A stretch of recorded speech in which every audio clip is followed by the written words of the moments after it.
Usted sabe que cuando uno comienza una nota, bueno, ya de aplauso, ya lo voy a decir.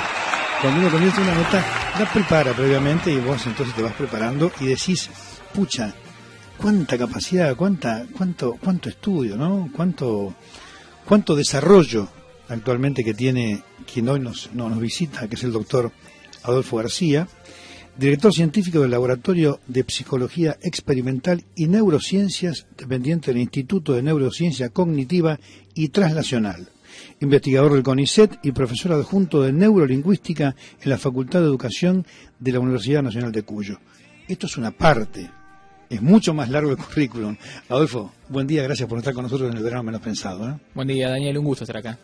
Bueno, hablábamos, yo te decía que este es un programa totalmente descontracturado, y con todo lo que vos tenés como currículum hay que descontracturarlo esto, porque la verdad que es muchísimo. Pero vayamos a ver, yo te decía recién en off qué importante, o que la importancia que se le está dando a esta investigación, que ahí está en curso por supuesto, de ser bilingüe, o por lo menos estudiar otro idioma cuando uno llega, siempre por supuesto, desde pequeña, ¿no? Pero cuando uno llega a cierta edad, algunos médicos aconsejan estudiar otro idioma para desarrollar, o para mantener, o para cuidar todo el sistema cognitivo, ¿no? Arranquemos por este lado primero. Arranquemos por ahí, dale. No, te digo que más que la dificultad no es tanto de tratar de desarmar un poco el currículum, sino todo lo que yo me tuve que contracturar para armarlo, ¿no? Claro. Digamos, o sea, sí. Al revés, claro. La descontracturación es mi estado natural, digamos, ¿no? No, sí, mira, esta línea de investigación que mencionás es relativamente reciente. Debe tener unos 10, 15 años de desarrollo. Se monta sobre una línea de investigación más extensa en el tiempo, que es el estudio del impacto del bilingüismo en la cognición, ¿no? Uno podría pensar que, bueno, yo tengo mi cerebro, mi sistema cognitivo, ¿no? Mis capacidades, mis facultades, y cuando aprendo una segunda lengua, bueno, la sumo ahí, ¿no? La meto en un cajoncito extra y el resto sigue tal cual estaba, ¿no? Bueno, eso no es así. El aprendizaje y el uso sostenido de una segunda lengua o lenguas ulteriores, ¿no? En el caso de personas que hablan 3, 4 lenguas, impactan y estructuran tu cognición en general, y de hecho tienen un impacto estructural y funcional en el cerebro, ¿sí? Tu cerebro se modifica de modos particulares por la experiencia bilingüe. Discúlpame, en realidad la cognición es el enlace entre células, ¿no? Entre las células del cerebro por un mejor desarrollo, ¿no? Digamos, esa es la cognición. No, yo no soy médico, ni vos tampoco, pero bueno, uno escucha al doctor Manes, escucha a otros médicos que hablan, y es la energía entre, o la relación entre células, ¿no? A ver, hay distintas formas de concebirlo, ¿no? Sí. La cognición, digamos, es el conjunto de los procesos mentales, ¿sí? Aquello que constituye tu mente. Dentro de la cognición encontrás un montón de funciones o dominios, ¿no? Desde la memoria, el lenguaje, la atención, las emociones, la toma de decisiones, la percepción, discriminación de colores, etcétera. En las neurociencias se asume por defecto que hay una relación íntima entre procesos físicos, químicos, biológicos en tu cerebro y esas vivencias internas que tenés, ¿no? Aquello que llamamos cognición o mente. Pero también hay que ser ecuánime con esto. Hay corrientes dentro de las ciencias cognitivas o dentro de la filosofía que no consideran que lo que pasa a nivel físico tenga un rol tan importante en lo mental. Otra visión es esa, ¿no? Es otra visión, claro, y sí. De esa no vamos a hablar. De hecho, las neurociencias por defecto no suscriben a esa visión, ¿no? Entonces sí, básicamente hay un lazo íntimo entre esos procesos que son medibles y que se dan a nivel iónico, metabólico, molecular, hemodinámico en tu cerebro, y las actividades que llamamos mente, ¿no? Por ejemplo, esto que está pasando ahora, que nos estamos viendo, vos estás asintiendo con la cabeza, me estás mostrando que estás comprendiendo lo que digo. Somos dos personas jóvenes. Somos dos personas muy jóvenes, vos mucho más. Vos tenés unos años menos que yo. Bueno, pero eso... Sos de Balcarce, como el señor operador. Soy de Balcarce, como el señor operador, sí, claro. Sí.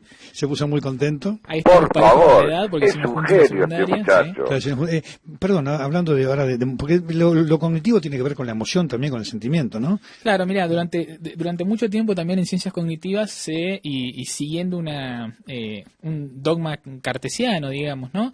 Se había trazado una escisión, ¿no? Una división tajante entre lo cognitivo, entendido como la cognición fría, la racionalidad, los procesos lógicos, y las emociones y el afecto, ¿no? En realidad, una de las cosas a las que ha contribuido las neurociencias de modo decisivo en las últimas 4 o 5 décadas ha sido mostrar que cognición y emoción son dos caras de una misma moneda, digamos, ¿no? Y hay un interjuego constante. Cuando vos tomás una decisión, por ejemplo, que vos decís, vos tenés que evaluar si vas a invertir tanto dinero en un negocio o en otro, ¿no? Vos decís, bueno, esto es un proceso estrictamente matemático, yo calculo costos y beneficios y tomo una decisión guiada estrictamente por la racionalidad, ¿no? La verdad es que tu estado emocional va a empapar, va a teñir de modo decisivo cuánto invertís, cuánto arriesgás o cuánto no. No es lo mismo tomar una decisión económica cuando vos estás en un estado de estrés, cuando venís de una situación en la que te salieron bien muchas cosas y te sentís vigoroso. Entonces, y hay miles de ejemplos que te podría dar, ¿no? Pero hoy por hoy, cuando hablamos de cognición, de ningún modo estamos excluyendo los procesos emocionales, claro, vos afectivos fíjate, si vos iniciás, como decís, una inversión X, siempre pensás en el factor riesgo negativo, y eso te genera cierta, no digo angustia, pero, a ver, cierta ansiedad, ¿no? ¿Cómo saldrá esto? Yo, la verdad, pongo lo mejor de mí, y ahí está la parte emocional, una cuestión que puede ser matemática o estrictamente laboral, ¿no? Está ahí y en muchas otras subetapas del proceso decisional, ¿no? Claro. Una de las líneas que llevamos en el laboratorio tiene que ver con estudiar los mecanismos cerebrales que están a la base de la toma de decisiones, ¿no? Bajo incertidumbre. A veces uno tiene que tomar una decisión y no conoce bien todas las variables ni los posibles resultados de la decisión, ¿no? O bajo ambigüedad, cuando una decisión puede tener un desenlace u otro, ¿no?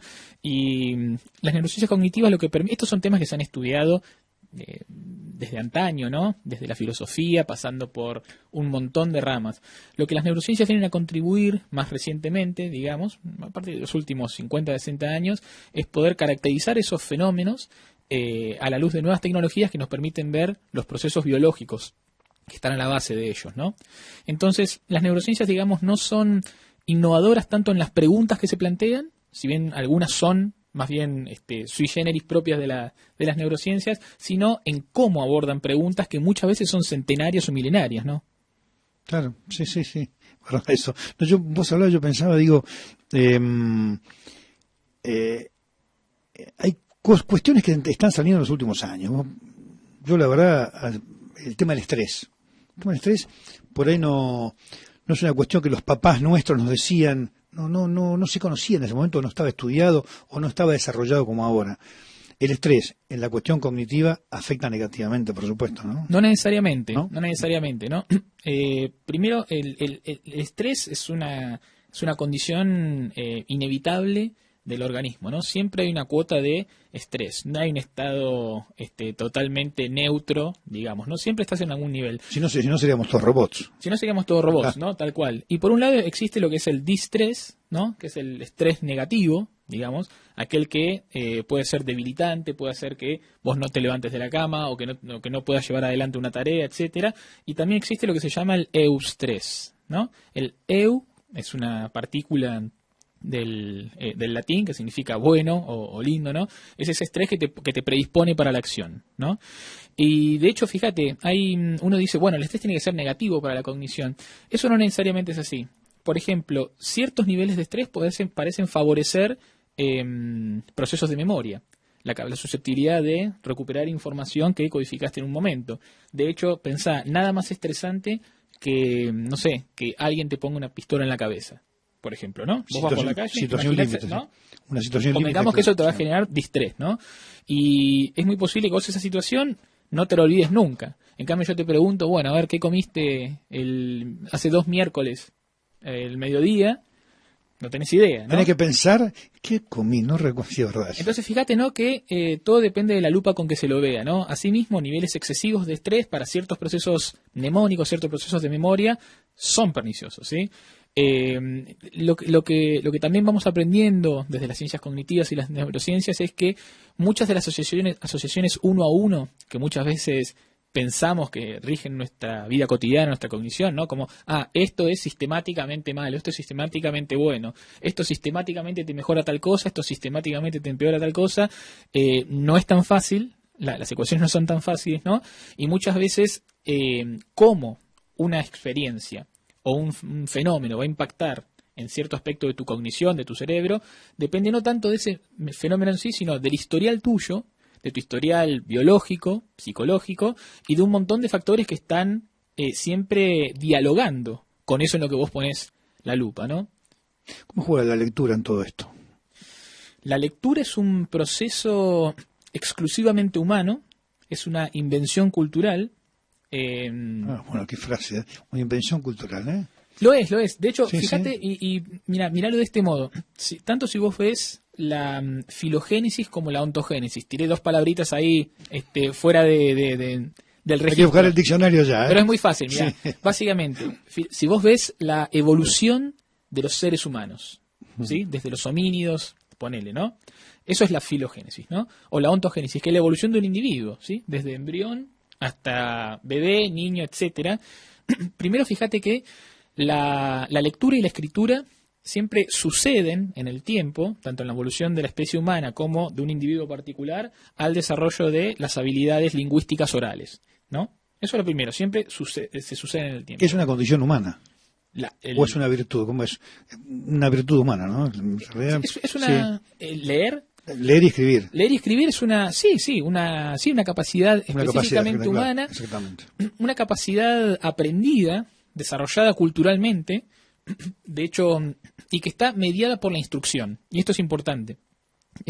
Vos no necesitaste que tu papá y tu mamá se sentaran cuando vos tenías 1 año, 2 años, a decirte, esto es un sustantivo, esto es un verbo, ¿no? O para pronunciar el fonema F, tenés que poner la boca así y la lengua tiene que vibrar de este modo y la corriente de aire que viene de los pulmones tiene que ser de tal modo. Eso lo hacían los antiguos maestros o maestras cuando hacían el dictado.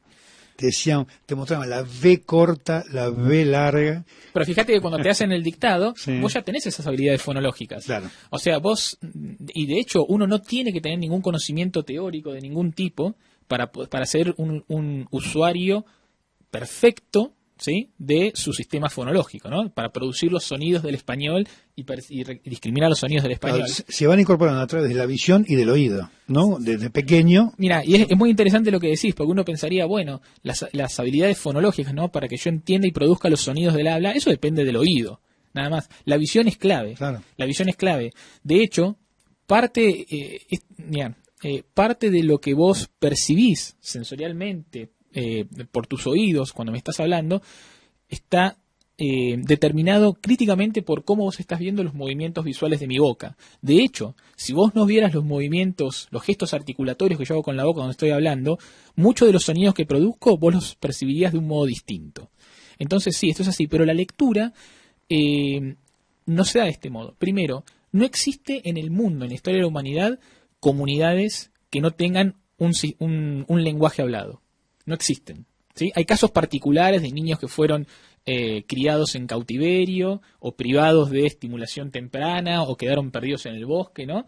Y no desarrollan un lenguaje hablado. Generan sonidos, a lo mejor. Generan sonidos y distintas cosas, claro, pero sí, no hay ninguna comunidad humana que no tenga una lengua oral. Sin embargo, existen comunidades ágrafas, es decir, comunidades que no han desarrollado un sistema de escritura. De hecho, o sea, incluso una persona analfabeta, es decir, que no ha desarrollado capacidades de lectura y escritura, va a ser un usuario muy competente y va a manejar los niveles de procesamiento lingüístico en la lengua oral sin dificultades, digamos, ¿no? Y la lectura, te decía, es algo que tiene que estar mediado por la instrucción, ¿sí? En la lengua oral muchos de sus procesos principalmente los adquiere implícitamente, incidentalmente.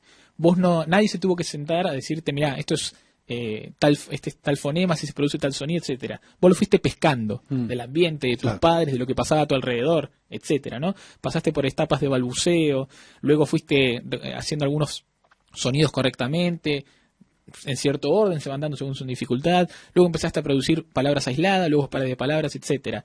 Pero para empezar a escribir, alguien se tuvo que enseñar, se tuvo que sentar ahí y empezar a decirte, mira, esta letra se llama de tal modo, los primeros palotes, los primeros palotes, clases, etcétera, ¿no? Entonces, la lectura es eso, es una invención humana que le echa mano a sistemas lingüísticos preexistentes e incidentales, pero que no se reduce a ellos.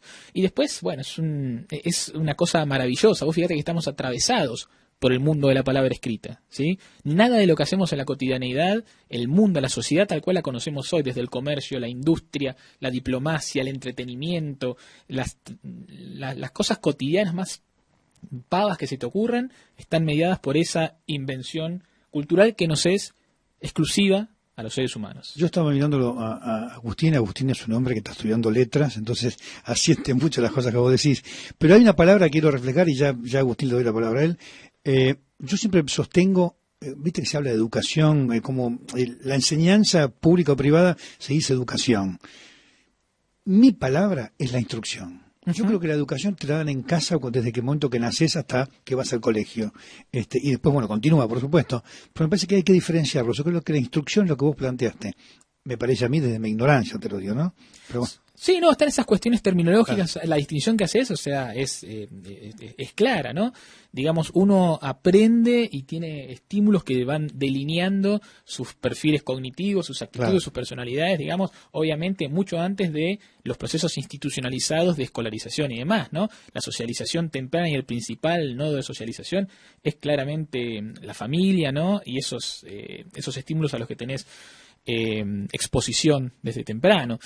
Y de hecho son críticos. Hay estudios que muestran que hubo un régimen político dictatorial muy severo en Rumania hace un tiempo, donde lo que se hacía es se extricaba a niños de sus familias y se los criaba en especies de reformatorios, ¿no? Básicamente se los privaba de contacto socioafectivo temprano, ¿sí? De esas experiencias que no son instructivas en sí, sino de del día a día de estar con alguien que te cuida, que se preocupa por vos y demás. Luego se los evalúa varios años después, ya en la juventud, y el impacto cerebral de esa privación temprana es tremendo. A nivel estructural en el cerebro, a nivel de aplanamiento de procesos fisiológicos, el desempeño cognitivo. Entonces, ciertamente, no solamente en lo que vemos de modo anecdótico en el día a día, sino desde una perspectiva medible neurocientífica, esas experiencias de educación y de socialización temprana son instrumentales, son críticas. Señor Agustín Casa. Lo decías un poco en una de las últimas respuestas, pero quería consultarte. La lengua estuvo en realidad presente todo el tiempo en esta conversación. Y hacer una diferenciación, ¿cómo ves, por un lado, la adquisición de la lengua en edades tempranas, en los primeros años de vida, con lo que es el aprendizaje de una segunda lengua o de esto que tiene que ver el estudio del bilingüismo, digamos, las grandes diferencias entre la adquisición de una lengua en edades tempranas y lo que puede ser el estudio de otra lengua en edades avanzadas, como, bueno, parte de los estudios que realizan ustedes desde el instituto, que está vinculado a el estudio de una lengua en edades avanzadas, sobre todo personas grandes con posibilidades de padecer, puede ser alguna patología en particular. Claro. Bueno, mira, lo primero que tenemos que decir es que cualquier cosa que digamos sobre el lenguaje, bajo ese único sustantivo, ¿no?, a nivel cerebral, es una simplificación. Básicamente porque el lenguaje no es una única cosa, un único fenómeno a nivel cognitivo, neurocognitivo, sino que es un conjunto de subsistemas, de distintos niveles de procesamiento. Esos distintos subsistemas, por ejemplo, la fonología, ¿no?, la capacidad de discriminar o producir los sonidos del habla, o el léxico, las palabras, o la sintaxis, la capacidad de combinar las palabras en cadenas que estén estructuradas secuencial y jerárquicamente, ¿no? Cada uno de esos procesos depende de sistemas cerebrales parcialmente distintos. Y en el desarrollo de un niño se van dando en momentos distintos. Vos fíjate, por ejemplo, y hay ventanas temporales que son distintas para cuando el cerebro está a punto caramelo, digamos, para incorporar esos tipos de información.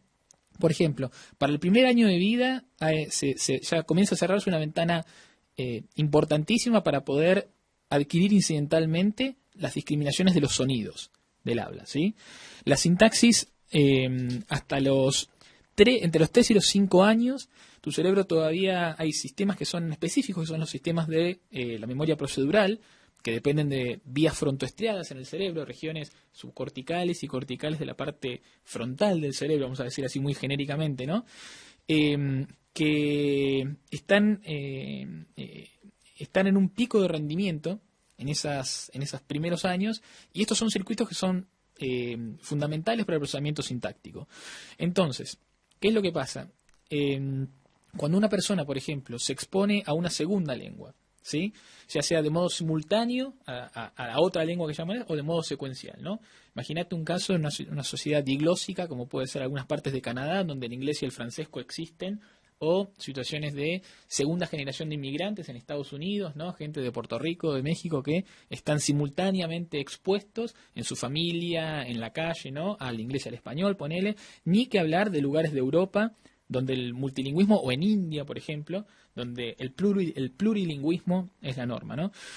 Básicamente, si vos empezás a exponerte a información sintáctica, ¿sí? A patrones gramaticales de una lengua, en esos momentos en que el sistema procedural, ¿sí? Está todavía en su momento óptimo, vos vas a poder adquirir incidentalmente, sin prestar atención explícita, esa información y usarla de un modo más eficiente, con menos costo cognitivo, con menos efecto de fatiga, ¿sí? Por ejemplo. En cambio, pasado esa ventana óptima, vos tenés que aprender la sintaxis, la gramática de otra lengua. Ese sistema eficiente ya no es el que está ahí en primera plana, digamos, y vos vas a recurrir a otros tipos de procesos, sistemas de memoria declarativa, donde ya tenés que empezar a reflexionar conscientemente sobre, si acá tengo un singular, acá tengo que poner un singular, ¿no? Lo que sucede, ¿no? Y esa instrucción consciente que sucede en las aulas y demás. Y en cuanto a las investigaciones que están realizando actualmente desde el Laboratorio de Psicología Experimental y Neurociencias, ¿qué nos podés comentar del bilingüismo y del aprendizaje en edades avanzadas? Bueno, nosotros... De una segunda lengua, ¿verdad? Claro. Nosotros estudiamos varias cosas sobre bilingüismo. Te cuento así muy brevemente algunas de las cosas. Algo que nos interesa saber es cómo se organizan distintas lenguas cómo es que un solo cerebro maneja 2 lenguas, ¿no? Entonces, una de las cosas que vemos es que hay ciertos sistemas lingüísticos que parecen tener recursos compartidos entre una lengua y otra, ¿no? Entre tu primera lengua y una segunda lengua. Nosotros trabajamos principalmente con español e inglés como segunda lengua, ¿no? Y otros que no. Otros procesos que tienen una dinámica mucho más segregada, distinta para cada lengua. Otra cosa que trabajamos es cuál es el impacto de la exposición sostenida a circunstancias extremas, de extrema exigencia. Trabajamos con intérpretes simultáneos, ¿sí? La interpretación simultánea es una forma, una modalidad de traducción. Seguramente la han visto en conferencias, ¿no? Sí, en congresos internacionales, sí. ¿No? Sí. Donde básicamente hay una persona en una cabina que mientras un orador está hablando... Que no es nada fácil para hacerlo para el traductor. Para el intérprete. Para el intérprete es terrible. Es una de las tareas con más carga cognitiva tremenda. Vos hablabas del estrés hoy, es la tercera profesión más estresante del mundo, solo superada por los operadores aéreos y los limpiadores de ventanas en rascacielos, para que te des una idea del nivel de estrés que supone. Claro. Entonces lo que vemos es cómo el cerebro se acomoda, se ajusta para poder estar óptimo, para poder llevar esas exigencias tan altas de procesamiento, ¿no?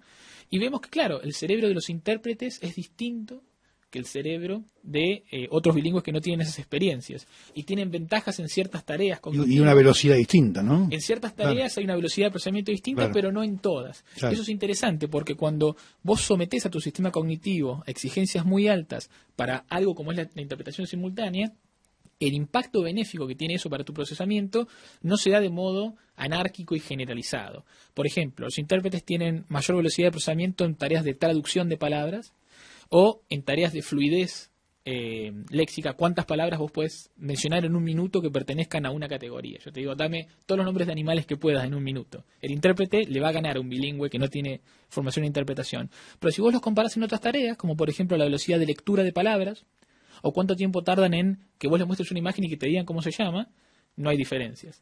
Entonces, esto es interesante, ¿no? Porque el impacto de las experiencias extremas de alta exigencia sobre el procesamiento lingüístico en los bilingües tienen un impacto, pero restringido.